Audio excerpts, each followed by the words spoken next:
Hello, good morning everyone. Koi hujik PAILAPOOL ke lak pone koi mayam koi social work ma tawbage damakta je thong lali asi koi gi lambi chatham da leiba adungba thong ne koi mi taramu koi punna lak pone koi graveyard sengdopage damakta ne asina ani suba haiba tare matam ne aduga koi gi tungda ai nupi ga koi missionary ga yaure e yamna phajaba mafam ne mafam se sing lei nakal na aduga koi thabak suru mutur koi mayam kari gumba ahaw thum se ko chamina gani ai yangal ke makanda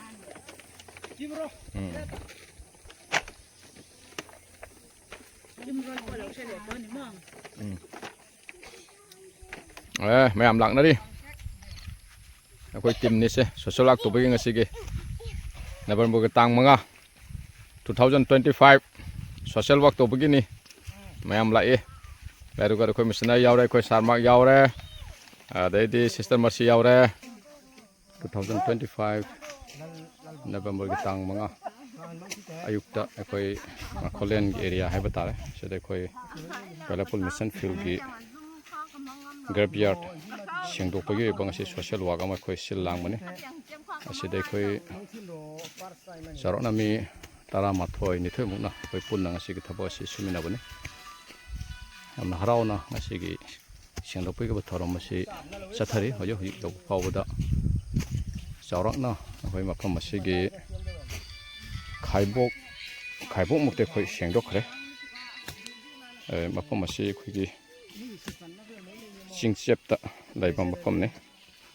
nong sing asi khara ayukta chu khara in ngjai dige adum koi khana program si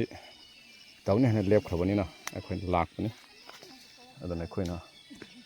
nong tar su ta na haidana adum pulak pa khoi prayer tawi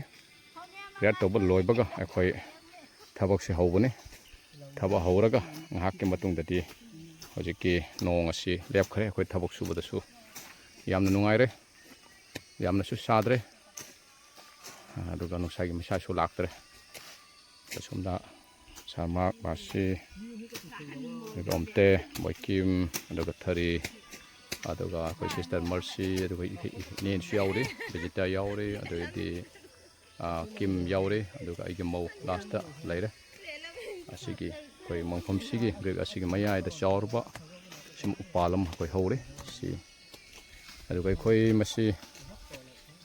November tha sigi loiram dai gi matamda ajole ki tim ma laga haiba koi graveyard asiu fencing to bagi social work makhoina akoi gi PAILAPOOL da lakane aduga sig akoi bo si koi fencing ge thabak chathagani ngai ngasi si ko charak na koi idea ma mum logani kyam yamna kanaraga pilar thangani aduga pilar kya changani haibana singa ko puna ma missionary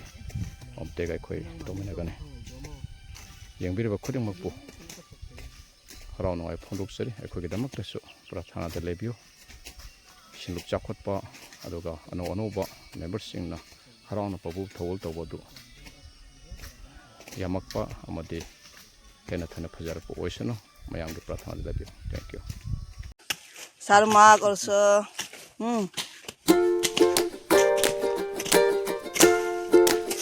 nice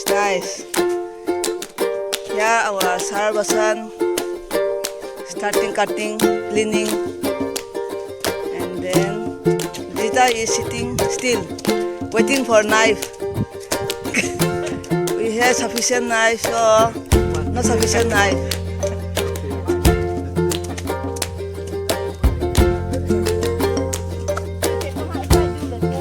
Starting from down, our brother Mark and our missionary Omteya is busy cutting jungle. All of them are so busy. Yes, Raji. Yes, Ine is busy.